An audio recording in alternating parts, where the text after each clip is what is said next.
क्या होशियारी समझते हो? तो यह विष्णु का धनुष है। अब इसकी प्रत्यंचा चढ़ाओ। श्री राम ने अत्यंत ही सरलता से प्रत्यंचा चढ़ाई। परशुराम तुरंत समझ गए कि यह कोई और नहीं, भगवान विष्णु का ही अवतार है। सीता और राम का विवाह बड़ी धूमधाम से संपन्न हुआ। देवताओं ने स्वर्ग से फूल बरसाए, स्वयं ब्रह्मा और शिव अतिथि बने, बड़े लोगों ने आशीर्वाद दिए। ऐसा दिव्य समारोह पृथ्वी पर न कभी किसी ने देखा था न देखेंगे। अयोध्या एक वधु के समान सजाई गई। ऐसा लग रहा था जैसे समस्त ब्रह्मांड श्री राम और सीता माता के आगमन की तैयारी में जुटा। अयोध्या कांड। सरोज रज निज मन मुकुर सुधारि, बरनउँ रघुवर बिमल जसु जो दायक फल चारि। राजा दशरथ ने निर्णय लिया राम को अयोध्या नरेश बनाने का। इस घोषणा से समस्त अयोध्या में प्रसन्नता की लहर दौड़ पड़ी। किंतु देवता बड़ा चिंतित थे। अगर श्री राम अयोध्या का उत्तरदायित्व ले लेंगे तो रावण संहार कब करेंगे? माता सरस्वती के पास एक उपाय था। उन्होंने रानी कैकेयी की दासी मंथरा की मति बदल दी, जिससे उसके मन में यह बात उठी, मेरी कैकेयी तीनों रानियों में श्रेष्ठ है। उसने केवटी को अयोध्या नरेश बनने का अधिकार है। कैकेयी इस बात को सुनकर हंसी। कैसी बातें करती हो मंथरा? राम मेरा अपना पुत्र ही तो है। तुम्हारा पुत्र?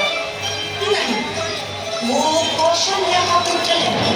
और राजा बनने के पश्चात कौशल्या बन जाएगी राजमाता। और पूछेगा तुम्हें? कैकेयी सोच में पड़ गई और कोप भवन जा पहुंची। महाराज ने जब कैकेयी के महल में प्रवेश किया तो कोप भवन में उसकी दशा देखकर बड़े विचलित हो उठे। ये क्या दशा बनाई है आपने? हमसे कुछ त्रुटि हुई क्या? हाँ महाराज, त्रुटि सुधारे और मुझे मेरे 2 वरदान दें, जिसमें प्रथम राम को 14 वर्ष का वनवास और दूसरे वन में मेरे भरत को अयोध्या का नरेश बनाए। तुम्हें क्षमा नहीं करेगा। महाराज अपने वचन को निभाइए। मुझे अपने पुत्र के भविष्य की चिंता है। इतनी कठोर न बनो कैकेयी, इतनी कठोर न बनो। दशरथ अंदर से टूट चुके थे। पिताश्री, आप इतनी सी बात को लेकर इतनी व्यथा में हैं? क्या आपको अपने पुत्र पर तनिक भी विश्वास नहीं है? हम रघुकुल के, हमारे प्राण जाएं तो वचन न जाए। अयोध्या में हाहाकार मच गया। इसलिए राम, लक्ष्मण और सीता को रात के अंधेरे में प्रस्थान करना पड़ा। उनका पहला पड़ाव श्रीवीरपुर था, जहां निषाद राज ने उन्हें गंगा पार कराई। वहां से प्रयागराज होते हुए यमुना पार कर वे महर्षि वाल्मीकि महाराज से मिले एवं उनसे अपने निवास हेतु स्थान को पूछा और उनके द्वारा बताने पर वाल्मीकि आश्रम से वे चित्रकूट आते हैं। वाह, कितना मधुर दृश्य है। इतने रंग बिरंगे फूल तो स्वर्ग में भी नहीं मिलेंगे। कितनी शांति है यहाँ। श्री राम, सीता और लक्ष्मण तृप्त थे अपने सरल एवं रमणीय जीवन से। किंतु अयोध्या ने जैसे शोक का चोला उड़ लिया था। राजा दशरथ राम के वियोग में स्वर्ग से धार गए। भरत राम को मनाने चित्रकूट पहुंचे। भैया क्षमा कर दे भैया। नहीं भरत, तुम्हारी कोई त्रुटि नहीं है। तुम पिताजी की पालन करो और अयोध्या लौट जाओ। भैया अगर आप नहीं लौटते हैं तो अपनी पादुका मुझे दीजिए। आपके लौटने तक यही सिंहासन की शोभा बढ़ाएगी।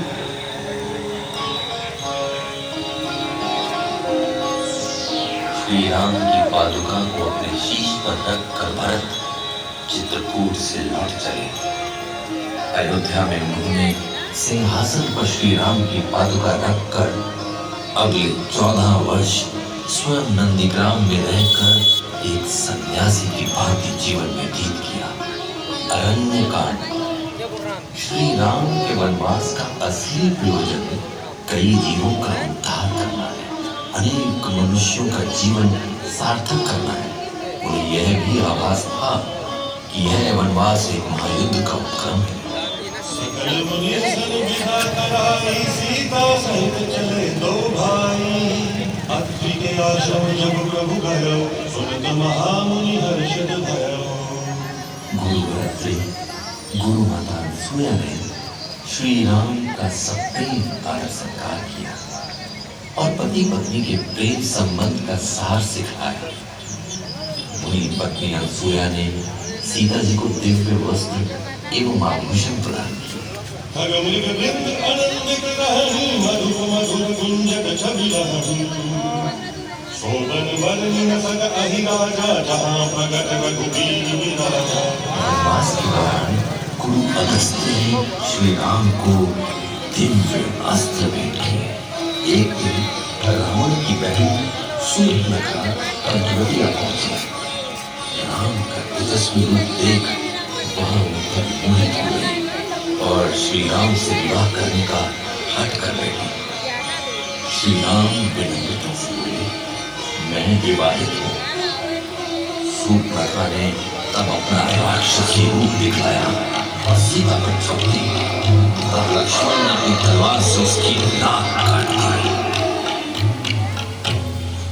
शूर्पणखा खरदूषण के पास गई और खरदूषण राम से युद्ध में सेना सहित मारे गए। तब शूर्पणखा रावण के पास पहुंची। रावण अपनी बहन की यह दुर्गति देख आग बबूला था। रावण मारीच के पास आया और कहा, पंचवटी में चलकर सोने का बन तुम्हारा, सीता का तो मन है, मैं सीता को मारूंगा।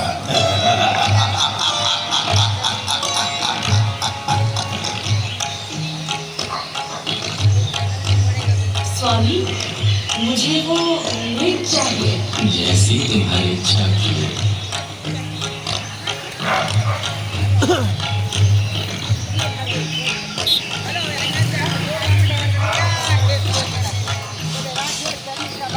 जैसे ही श्री राम का बाण मारीच को लगा तो मारीच हे लक्ष्मण बचाओ। आर्तनाद स्वर में बोला और मृत हो गया।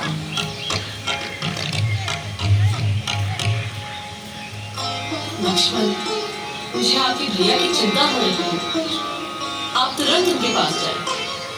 लक्ष्मण ने एक रेखा खींची और कहा, इसको पार न जाना बाबू। रावण भिक्षु का वेश बदलकर सीता की कुटिया के सामने आ खड़ा हुआ।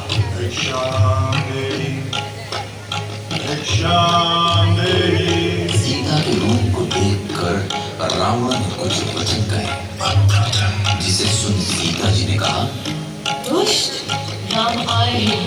क्रोधवंत तब रावण लीन सिरथ बैठा, चला गगन पथ आतुर, भैरथ हाथी न जाए। यह सुनकर रावण अत्यंत क्रोधित हुआ और क्रोध में भरकर रावण ने सीता जी को हाथी पर बैठा दिया और शीघ्र आकाश मार्ग से चला। लेकिन डर के मारे उससे गगन रथ हाँका नहीं जाता। राज सुनियारत बानी, रघुकुल तिलक नारी पहचानी। अधम निशाचर लीधे जाई, जिमि मलेच्छ बस कपिला गाई।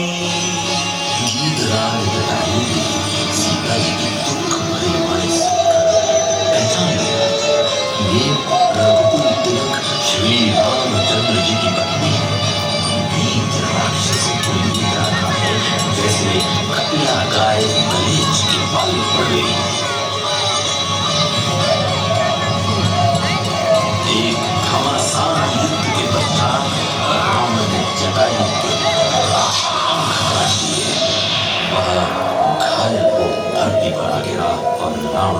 सीता को लंका ले गया।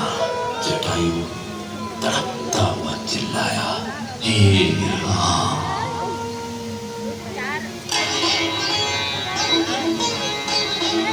श्री राम सीता के विरह में वन में पशु पक्षियों से भी पूछ रहे हैं।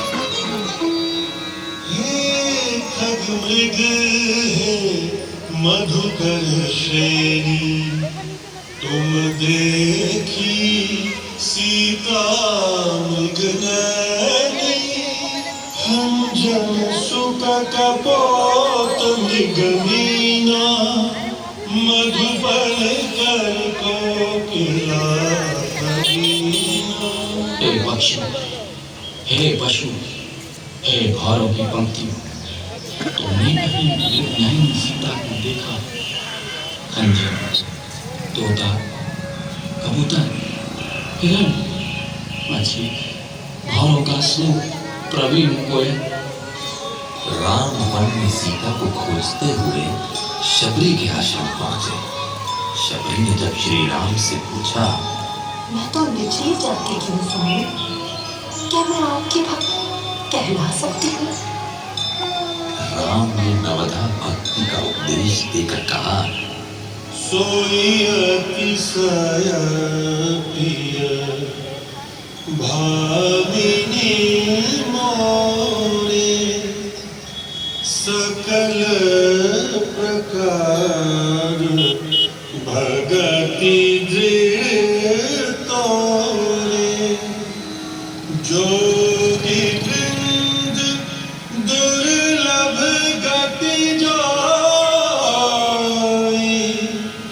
तो कमाज सुलभ भई सोई।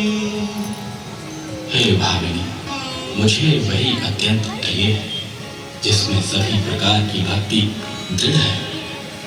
जो गति योगियों को भी दुर्लभ है, वही आज तेरे लिए सुलभ हो गई। शबरी ने राम को बताया, आप आगे पंपा सरोवर जाओ, वहाँ वानरों के राजा सुग्रीव सीता की खोज कराएंगे। किष्किंधा कांड। आगे चले बहुरी रघुराया, ऋष्यमुख पर्वत में आया। अहरह सचिव सहित सुग्रीव आवत देखी। वहां मंत्रियों सहित सुग्रीव रहते। अतुलनीय बल के स्वामी श्री राम और लक्ष्मण को देख सुग्रीव ने हनुमान को भेजा। हनुमान जी ब्राह्मण रूप धारण करके श्री राम एवं लक्ष्मण से मिले और श्री राम जी के वास्तविक रूप को पहचान गए। श्री राम के जब दर्शन हुए, क्या दिव्य क्षण था वह। मेरा समस्त जीवन मात्र इसी क्षण की प्रतीक्षा में था। हनुमान जी श्री राम एवं लक्ष्मण को सुग्रीव के पास लाए। श्री राम की सुग्रीव से मित्रता हो गई। श्री राम ने वाणी का वध कर सुग्रीव को किष्किंधा राज्य सौंपा। महाराज सुग्रीव ने समस्त वानर एवं वृक्ष सेना श्री राम को समर्पित कर दी। जय श्री राम की गूंज समस्त सेना में गूंज उठी। मेरा सौभाग्य तो देखिए, श्री राम ने मुझे भेजा मां सीता को ढूंढने। उनकी प्रिय अनुमति लेकर मैं दक्षिण की ओर निकल पड़ा। समुद्र पार कर लंका पहुंचा।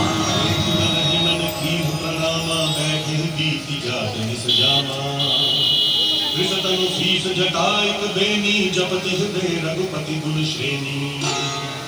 तभी रावण ने वाटिका में प्रवेश किया। माता ने उसकी ओर देखा तक नहीं। रावण अपमान का घूंट पीकर रह गए। कितने दिन तुम हमारी उपेक्षा करोगी? नहीं आने वाले तुम्हारे राम इधर कभी। एक माह में तुम मेरा कहा न मानोगी तो तुम्हारा इसी तलवार से वध कर दिया जाएगा। माता सीता दुखी होकर बैठी थी। तभी मैंने प्रभु राम की अंगूठी उनके चरणों में लगाई। रामचंद्र गुण बर नहीं लागा रामचंद्र गुण बर नहीं लागा सुनत ही सीता कर दुख भागा सुनत ही सीता कर दुख भागा लागी सुने श्रवण मन लाई आगे होते सब कथा सुनाई। वे श्री रामचंद्र जी के गुणों का वर्णन करने लगे, जिनके सुनते ही सीता जी का दुख भाग गया। वे कान और मन लगाकर उन्हें सुनने लगे। हनुमान जी ने आदि से लेकर अब तक की सारी कथा कह सुनाई। मेघनाथ हनुमान को रावण के दरबार में ले गया। रावण ने कहा, दुष्ट वानर, कौन है तू? हनुमान जी ने श्री राम के गुणों का वर्णन कर सीता जी को वापस करने हेतु रावण को सुझाव दिया। तू ऐसे नहीं मारेगा। आग लगा दो इस दुष्ट की पूंछ को। रावण ने मेरी पूंछ में आग लगा दी।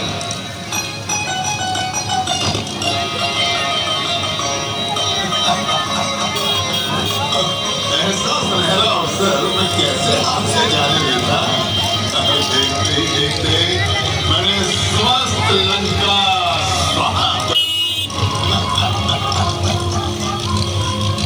तो मैं माता सीता से चूड़ामणि लेकर रघुराम के पास वापस आ गया। चलत मोहि चूड़ामणि दीनी रघुपति हृदय लाए सोई दीनी। चलते समय माता सीता ने अपनी चूड़ामणि उतार कर मुझे दी। श्री रघुनाथ जी ने उसे लेकर मुझे अपने हृदय से लगा दिया। श्री राम के आदेश अनुसार समुद्र नील एवं नल के प्रयास से श्री राम नाम के पत्थरों से लंका कांड। नाथ भैरव की जेता ही सो बुद्धि बल सकी जीत जाही सो तुम हरि रघुपति अंतर कैसा खल उद्योग दिन तरह जैसा। हे माँ, वैर उसी के साथ करना चाहिए जिससे बुद्धि और बल के द्वारा जीत सके। आप में और श्री रघुनाथ जी में निश्चय ही ऐसा अंतर है जैसा जुगनू और सूर्य में।